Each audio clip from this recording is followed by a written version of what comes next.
Welcome to Space Pathways Ecosystem Creativity Awards and KPS Project Montserrat. Our theme today encourages us to examine how spatial insights can drive inclusive economic growth and support sustainable livelihoods.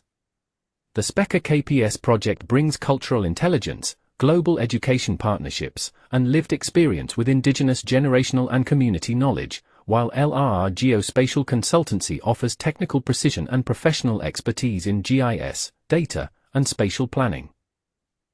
Together, they show how KPS project personal stories can enhance policy, planning, and resilience.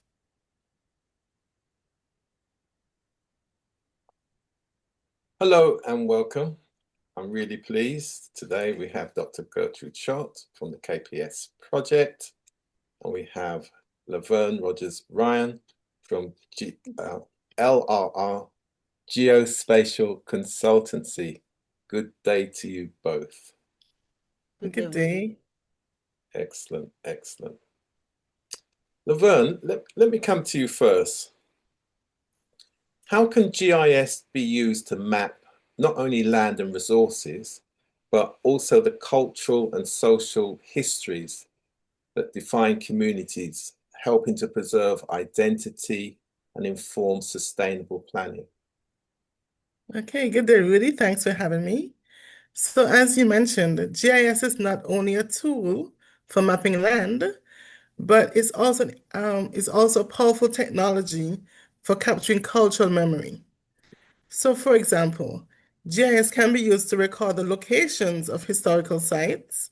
It can be used to identify cultural landscapes, and you can also use it to create an interactive cultural map that documents how a community has evolved over time. Additionally, we can use GIS to capture social history. So communities are shaped by their stories, and GIS can be used to link oral histories. We can use it to archive locations to geographic locations, and we can also show how migration and displacement has actually affected neighborhoods. So GIS is not just for mapping land. We can also use it for supporting inclusive and sustainable planning, when we can determine how people use spaces. GIS helps us to identify areas which have significant emotional or historical significance. Is where people use GIS to identify where development has impacted their cultural land or their cultural heritage. And this then helps to identify how vulnerable groups are affected by land use planning and decision making. Also, we can use GIS to strengthen community engagement and use persons within the community to help to identify where these cultural practices are located. Community mapping projects can help residents themselves, especially the youth, because you want it to be youth-focused and youth-led, in documenting vernacular place names, so places that you would not necessarily find on the map, but it's ingrained in the culture and the history of the place. So we can document place names, we can identify cultural practices, and we can log those important stories. So GIS not only helps to identify changes in the environment, but it helps us to promote pride, ownership, and build stronger community cohesion. Excellent. And we'll be returning to one or two of those topics a bit later on in the conversation. Thanks for that. Dr. Gertrude Schott, the director of KPS project, and the recent success that you have had with the launch in London and the various activities around the project. And of course, the project captures real life stories and the community realities.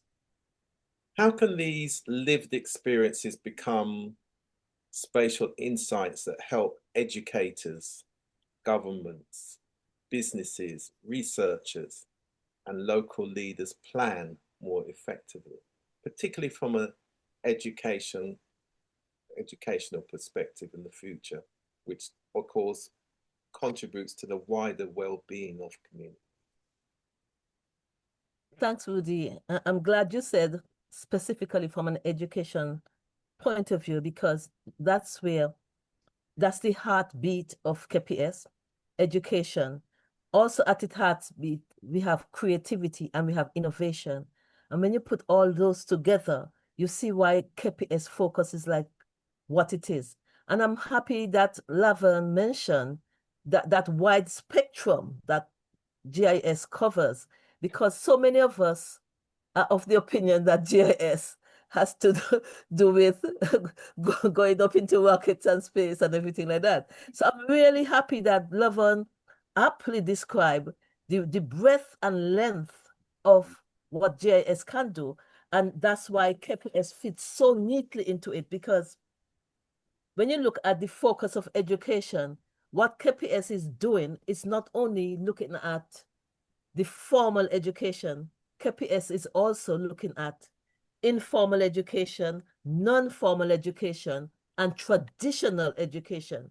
All of these must come together, especially Lavon spoke about land. It includes land and development and stuff. So we cannot neglect traditional education.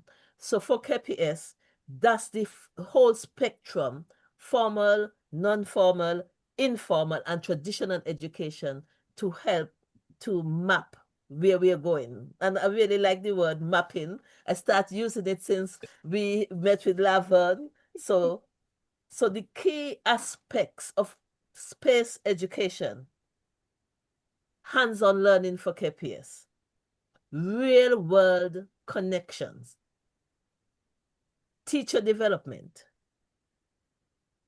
inspiring professionals for the future, and curriculum-based resources. Now, we know anytime we hear about technology, space, and otherwise, we refer to them as being STEM-based, or in more recent times, stream-based. So we have science, technology, engineering, and math at the base of space education. And we also have added arts, because we need the arts in order to portray the stories and messages and the feelings and the interaction more aptly. So now we have STEM as going to stream: science, technology, engineering, arts, and mathematics. The KPS project has taken this a step further, and we are now using a stream project where that R stands for responsibility.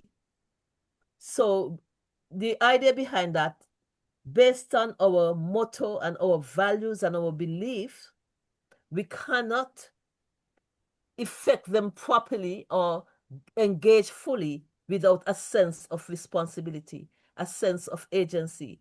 Therefore, the KPS project has decided to incorporate STEM, STEAM, and STREAM in order to make it as effective as possible. And this is where you come in, Laverne, with your technologies to help us to get all of them going together. Yeah. And what's excellent about that is that from a SPECA perspective, we interpret the R in terms of responsibility. For us, that means responsibility for inclusive economic growth and sustainable livelihoods.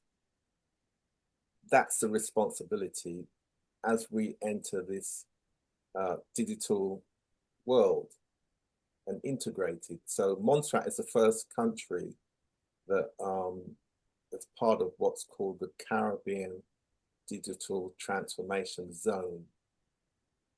This initiative was launched in London during October 2025 at an event which I was one of the co-designers of, known as the UK Africa Trade Expo. So we talk about digital pathways, and for the Caribbean, it's the Caribbean Digital Transformation Zone. So the importance again of KPS project is obviously the link between Montserrat, UK, Africa, Ireland, USA, Canada, where these historical links and our current families and communities and professionals all reside in these areas. And that's the great thing about the KPS project, that it embodies the stories as well and the travels from those generations that left the shores of Montserrat, including my own mother, Esther Emma Lee from Lees. I must mention that. And we need to get some sort of mark to show where Lees was in the past. Yes, that's quite possible. Okay. So is there anything you wanted to add to what Dr. Gertrude had mentioned? No, I think she covered quite a bit. I would say that being able to turn community knowledge into data is one of the essences of GIS. So being able to transform what people have in their heads and you're able to visualize it, that's one of the key, I should say, the power of GIS. It's one of the things we can illustrate, the visualization aspect. Yes. Excellent. And I'm glad you said that, because before I bring Dr. Gertrude in, if she wants to add to this, another aspect of SPECA KPS project, that it does have a community-led research element to it. So we will actually be creating surveys based on, again, that generational inherited knowledge, and then how we translate that knowledge into the principal outcome that we're expecting, and that's the inclusive economic growth and sustainable livelihoods. We've got the blue economy, geothermal energy. All these areas are a must for our young people and our engineers. Montserrat has some great engineers, so they can connect into this project. Dr. Gertrude, is there anything you'd like to add? Yes, I just want to endorse what you and Laverne have just said. And because there's so many benefits to be had from going along this pathway, GIS, space technology, and broader understanding. One of the benefits that you must have a broader understanding, because things change so fast that you have to keep up with that knowledge and widen what you already know. It's not throwing away the base, it's adding to it and broadening how what you already know can fit into what is and what is to come. So a sort of loose base that can go in any direction should it comes. And that offers skill development to doing that. And it's not skill development, it's just not hands-on. You have mental development. You're developing your mental capacity. And that's where responsibility comes in, because each person is responsible for his or her own knowledge, learning, taking it forward. So we have that skill development. And when that happens, we have more increased engagement from the educators, from the politicians, from every sector of the society. So that increased engagement, because every sector come together to make a whole. And what this will lead to is it brings a lot of opportunities for the future. I just want to add something here that I find very interesting. Rudy and Laverne, I'm not sure if you've been following the pillow fight. The pillow fight, it's now a professional sport. Who would believe that? How many years ago, when we were growing up, we used to do pillow fighting, having so much fun with pillow fighting. And now pillow fighting is a professional sport. Yeah. And I think it became a professional sport in 2021, if I'm not mistaken. But it's ongoing. So who would believe that? So I am sure that our students, children, adults have lovely ideas that they can turn into something that's really profitable and beneficial to everybody. So that one really shocked me when I see that pillow fighting is now a professional sport.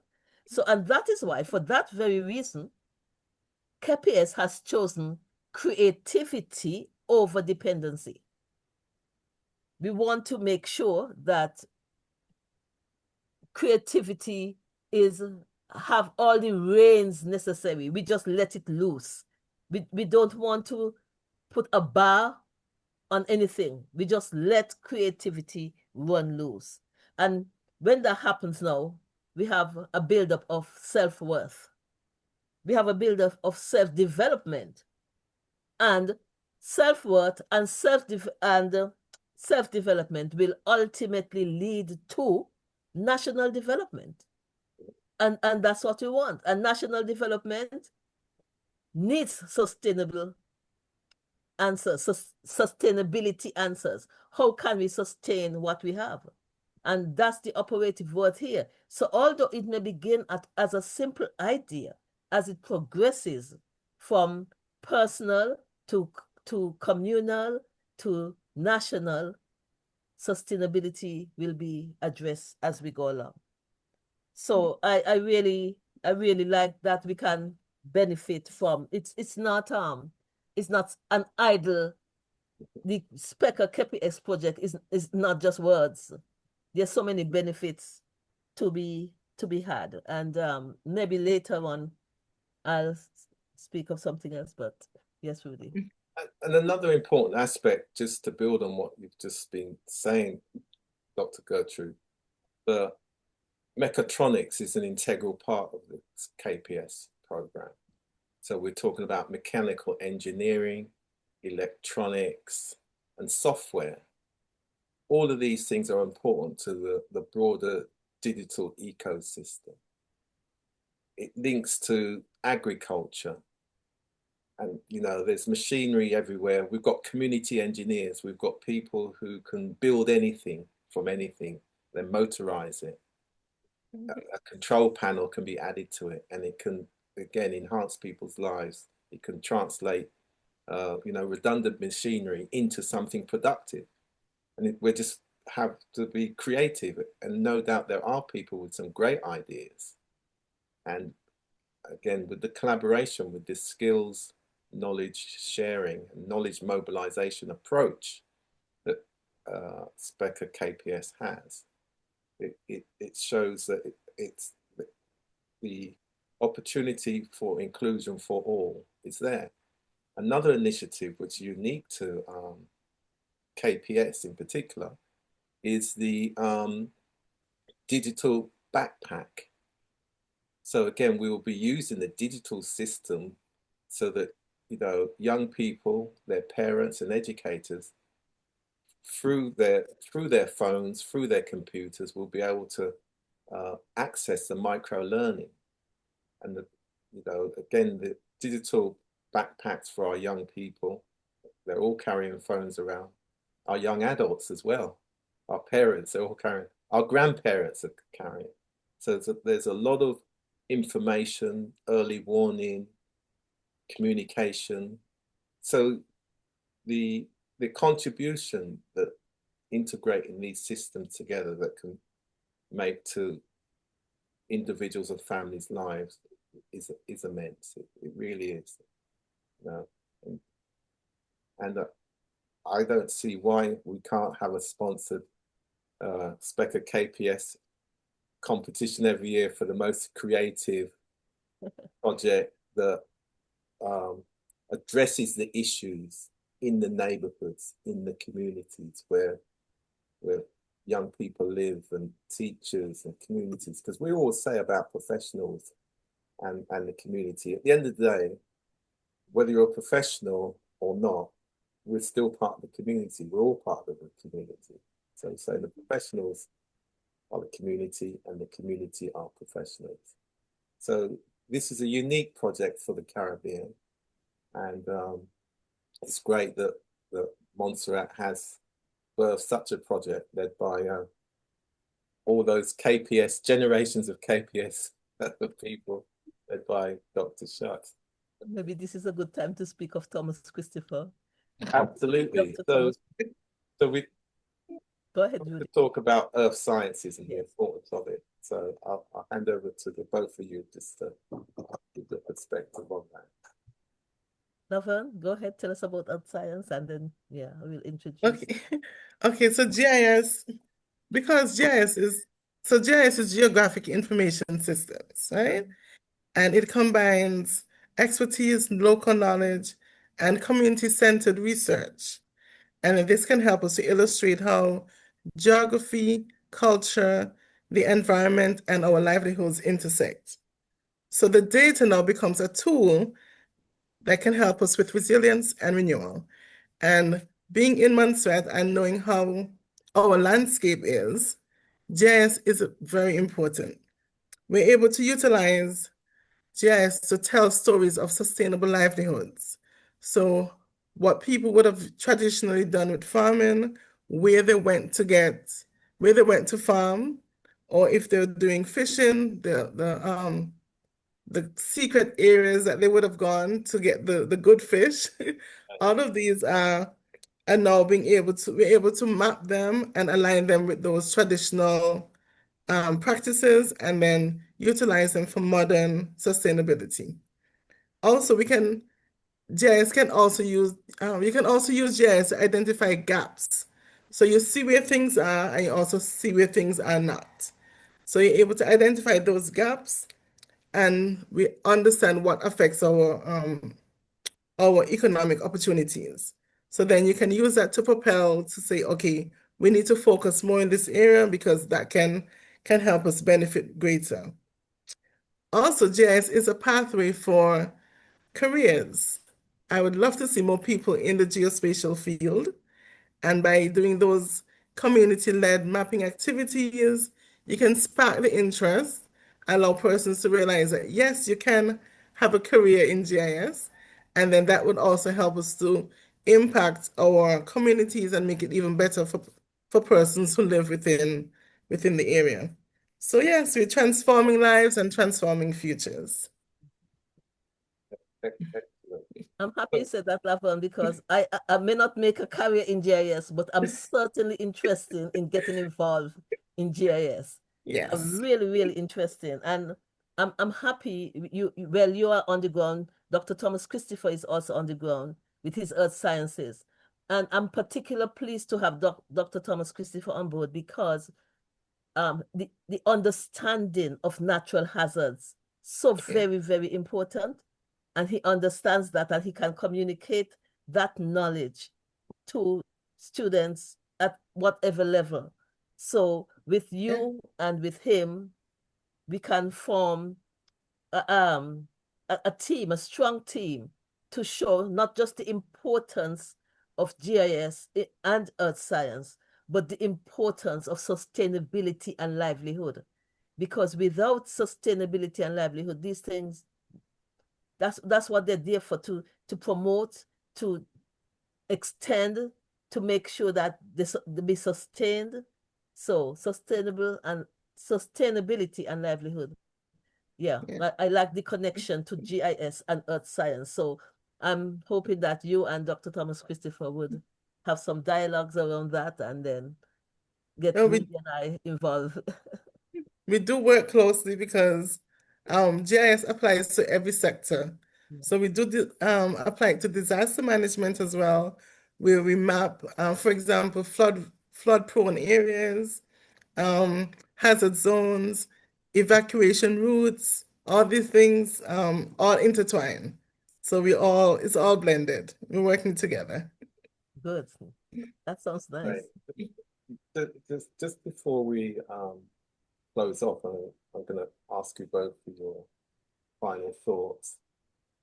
The other important area for GIS is the mapping of agricultural lands, because you can tell what should be grown there, and what kind of produce, and then linked to other data that can be linked to opportunities in the international marketplace.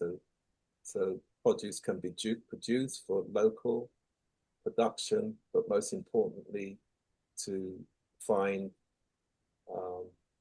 international markets where there's a demand for organic with a touch of volcano minerals.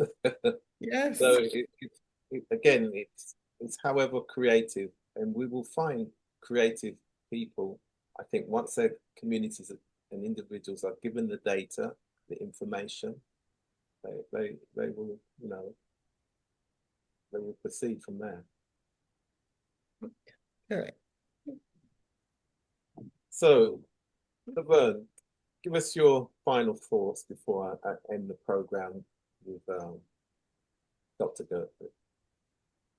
Okay, so what I would say is that GIS brings together people, place, and memory, and it enables the communities to not just see where things are, but we also see why they matter. So by mapping cultural and social history, GIS helps to safeguard our identity.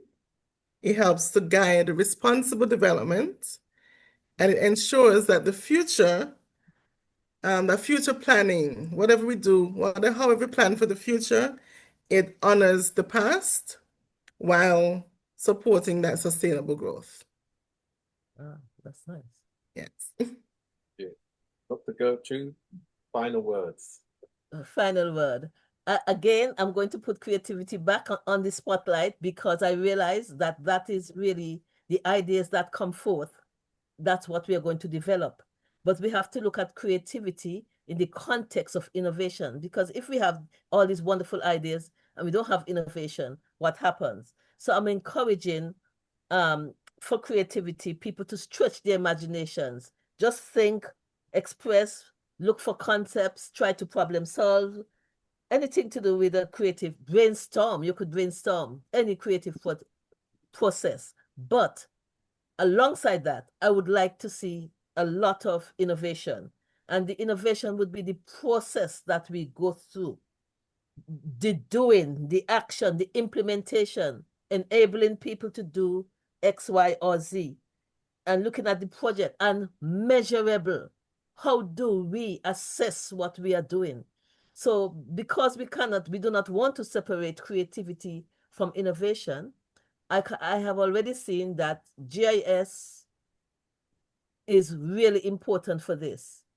And with GIS and SPECA KPS, I'm sure that we'll be able, we don't want to get to the position where we don't know where we are going. If we have a creative idea, let innovation follow, and then the responsibility comes and we do everything together. So I can see that twinning GIS with SPECA KPS project is a step in the right direction. Thank you very much. See you both again soon. Thank you. Thanks, Rudy.